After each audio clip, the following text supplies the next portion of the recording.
नमस्कार मंडळी. तर आज आपण चाललेलो आहोत आमच्या मूळ गावी. श्रावणगाव हे आमचं मूळ गाव आहे आणि आज आहे शिवरात्र. तर त्याच्यासाठी आम्ही चाललेलो आहोत.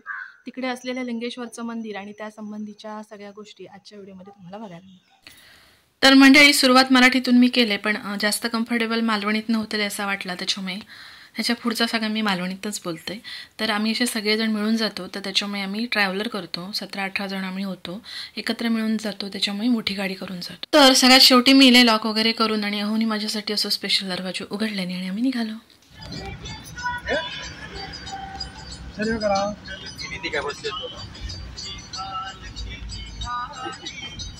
तर मंडळी कुडाळात पोचलो. कुडाळातनं हायवे पकडलो आणि हायवेन कसाल मार्गे, कसाल हिवाळे मार्गे श्रावणगाव रस्तो हा. तर आम्ही त्याच मार्गे जातो. कणकोलीतनं पण जाऊ घेता, पण आम्ही इकडनं जातो कारण थोडासा जवळ पडता. हायवे झाल्यापासून ह्या रस्त्यात काय ओळखाकच येणार नाही. पहिलं असलेलो रस्तो आणि आताचा हायवे याच्यात खूप फरक जाणवता. उन्हामुळे तर डोळे पण उघडवत नव्हते. शेवटी आम्ही पोहोचलो श्रावणगावात.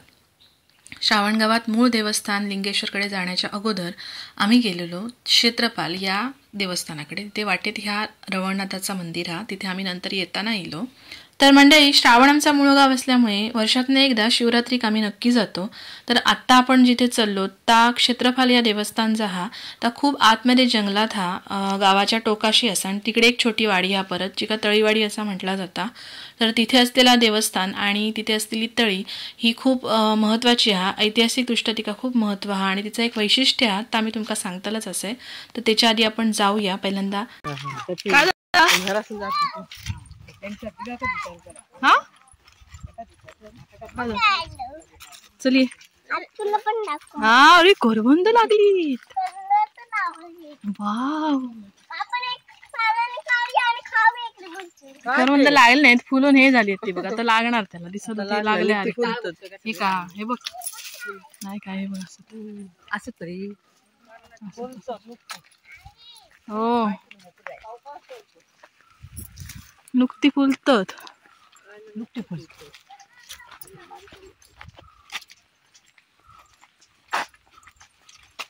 ए अवनी पळू नकोस, मागासारखी पडशील. हा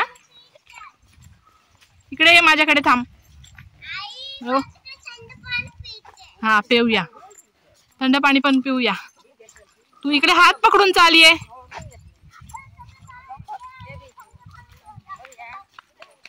ए ए हिरो,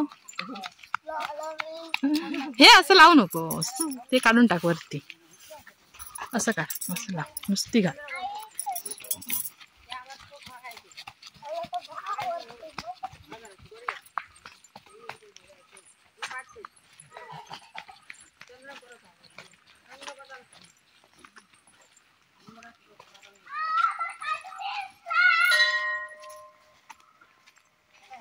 काय दिसलं?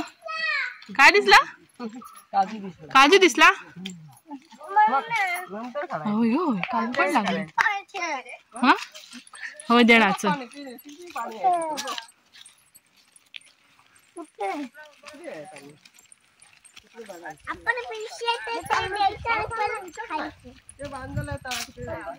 वेळ अरे बाप्पा इथे करूया.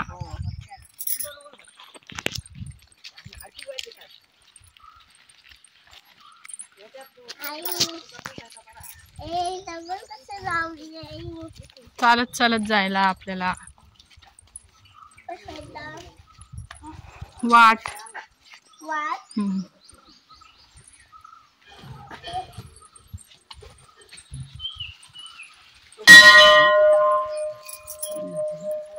तर मंडळी क्षेत्रपालाचा ह्या मंदिर म्हणजे पहिल्यांदा एक छोटीशी घुमटी होती आणि ती घुमटी आणि बाजूक असलेली तळी पांडवांनी एका रात्रीत बांधल्यानी अशी आख्यायिका सांगितली जाता. नंतर स्थानिकांनी हे मंदिर अशा प्रकारे बांधून घेतल्याने. तर त्या तळीकडे आपण जाऊया. ती तळी आलीत बघा आणि मग तुमका मी त्या तळीचं वैशिष्ट्य पण सांगते.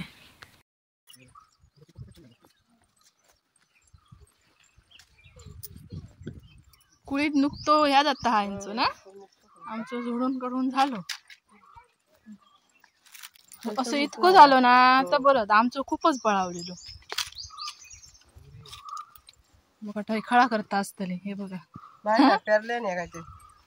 नाही नाही खळ्याक पेळ्या घातले नाही ती बघा. हिला हेच करत असतले करतले आणि हळू तर मंडळी हीच ती तळी. तळी याचा अर्थ छोटासा तलाव, वर्षाचे 12 महिने भरलेला असलेला, याचं पाणी कधीही आटणार नाही. आणि ह्याचं वैशिष्ट्य सांगूचा तर पावसाच्या दिवसामध्ये ही कधीच भरून वाहणार नाही तळी, पाणी स्थिर असता साठलेला. आणि इतर दिवशी मात्र पावसाचे दिवस सोडून इतर दिवशी ह्या तलावाचा छोट्या तळीचा पाण्याचा हाता एका पाटाच्या द्वारे तिकडे वाहत असता. म्हणजे नैसर्गिक चमत्कार असतात, दैवी चमत्कार असतात, किंवा कदाचित त्याच्या मागे काहीतरी सायन्स पण असतात. तर अशा प्रकारे ह्याचं वैशिष्ट्य आहे की हा पाणी वर्षाचे 12 महिने कधीही आटणार नाही. दुसरी गोष्ट, पावसात वाहणार नाही, एका जागी स्थिर असतं, आणि इतर दिवशी मात्र त्या पाटातनं वाहता. तर लोक इकडची जी हत्ती ह्या पाणी शेतीसाठी वापरतात.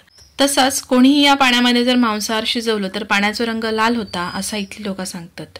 मंडळी, मी जेव्हा लग्न झाल्यानंतर पहिल्यांदा श्रावण गावात देवदर्शनासाठी येईल तेव्हा माका पण हे प्रश्न पडलो की गावाचं नाव श्रावण कसा. तर त्याचा संदर्भ सुद्धा ह्या तळीशी संबंधित आहे. श्रावण बाळ ज्या तलावावर पाणी भरण्यासाठी इलेलो ता ह्याच तळा असा म्हटला जाता, आणि त्याचमुळे श्रावण बाळाची तळी म्हणूनही ही तळी ओळखली जाता. आणि याच मान्यतेनुसार गावाचं नाव श्रावण असा पडला. श्रावण गावाचं अजून एक वैशिष्ट्य आहे, आपण तुमका सांगतलंय, पण आधी परत जाऊया, लिंगेश्वरचं दर्शन घेऊया. बारीक बारीक होती, तू खायचं काढलं? अरे होय गो, मगाशी मका दिसली ना.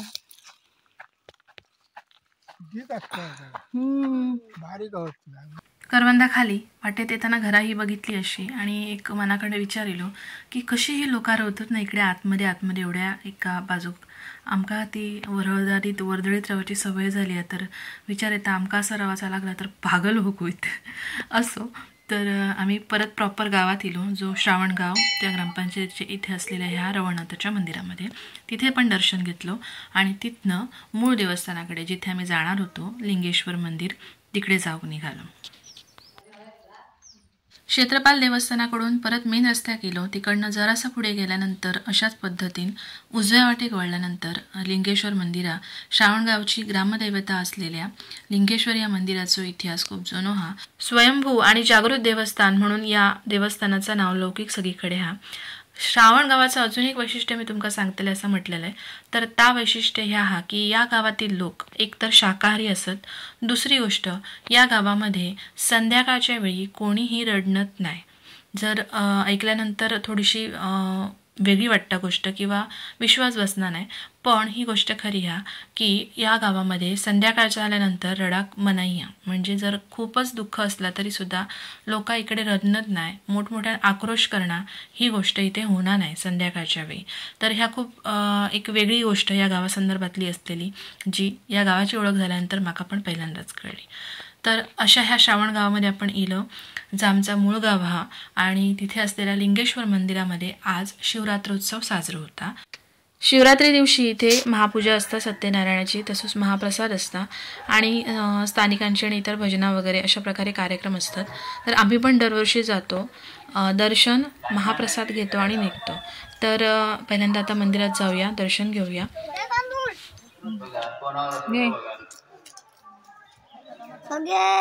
सगळे नाही, बाबूला पण ठेवूया.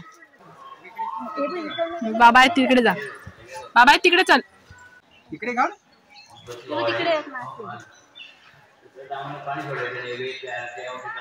सगळे घालून टाकलं. मंडळी, मंदिराच्या इथे सुद्धा अशा प्रकारे पाण्याचा झरो हा, आणि त्या पाणी इथली लोक पिण्यासाठी वगैरे वापरतात. देवाच्या अभिषेकासाठी सुद्धा ह्याच पाणी वापरला जाता. आणि आमची ही दोघा जण दरवर्षी आठवणीन तांदूळ घेऊन येतात इथल्या माशांसाठी.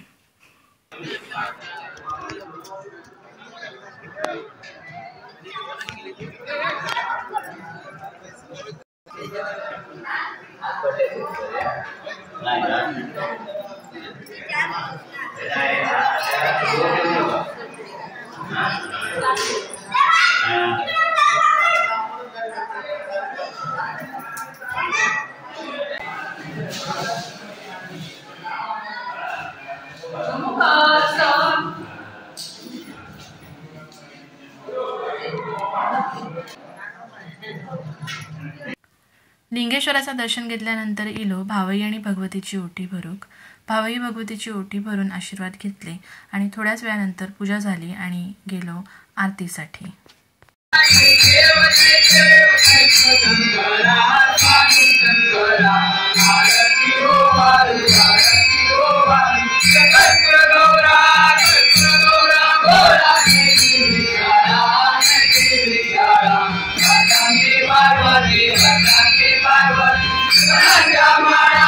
तर आरती बराच वेळ चालली. सत्यनारायणाची पण आरती झाली. तोपर्यंत माझ्या दोन्ही लेकरांनी झोप काढली नाही. तर त्या सगळ्या झाल्यानंतर आम्ही गेलो महाप्रसादासाठी. जेवण सगळ्यात महत्त्वाची गोष्ट जी माझ्या व्लॉगशी माझ्या चॅनलशी निगडीत असलेली. इथलं जेवण इतका चविष्ट असताना तर जेवण काय होतं सांगते. डाळ, भात, बटाट्याची भाजी, लोणचा आणि कुर्मा भाजी होती. आणि सगळ्यात महत्त्वाचं म्हणजे हो शिरो, जो की पायनॅपल फ्लेवरचा होतो. फ्लेवर्ड शिरो ही गोष्ट मी पहिल्यांदाच इथे खाल्ले जेव्हा पहिल्यांदा शिवरात्री गेले तेव्हा. आणि तिथून आम्ही पण घराकडे अशा प्रकारे फ्लेवर शिरो करू सुरुवात केलो. इतकं तो छान लागता. तर अशा प्रकारे महाप्रसाद घेतलो आणि परत निघालो. वाटेत थांबलो उमरमळ्यात रामेश्वराचं दर्शन घेऊ. तर तिथे रथ बाहेर प्रदक्षिणेक काढण्याची लगबग सुरू होती.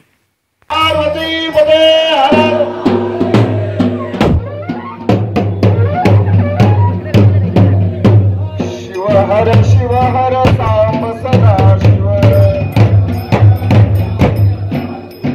तर मंडळी अशा प्रकारे दोन्ही ठिकाणी दर्शन करून आम्ही घराकडे परतलो. तुम्ही सुद्धा शिवरात्री कुठे गेलेलात त्या कमेंट नक्की करा. आणि आजचा व्हिडिओ आवडला असाल तर व्हिडिओ लाईक करा, शेअर करा आणि अशा छान छान व्हिडिओसाठी पूर्ण ब्रह्मक सबस्क्राईब करा जर अजून केला नसेल तर. भेटूया अशाच एका नवीन व्हिडिओमध्ये. तोपर्यंत म्हणत रवा शिव हर शंकर सांब सदा शिव. शिव हर शंकर सांब सदा शिव.